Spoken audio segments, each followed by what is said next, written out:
بعض الناس يرفع أنفه على عباد الله ولا يسلم عليهم إلا بأطراف أنامله، وإذا التفت جميعا، ويميز الناس باللون وبالجنس وبالمرتب وبالوظيفة وبالمؤهل.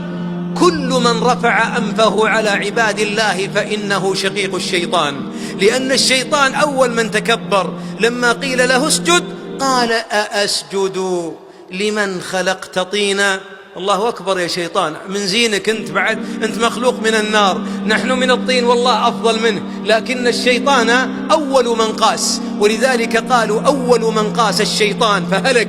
لذلك إذا رأيت رجل يترفع، وبعض الناس حتى لو مستقيم تلقاه ما يسلم إلا على من يعرف، ما يسلم على العمال، ما يسلم إلا على من يراهم من حظوة الناس ومن أهله.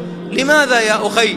أتعلم أنك خرجت من مخرج البول مرتين، مرة من أبيك شهوة ثم من أمك كرها؟ لماذا أنت ترفع الأنف؟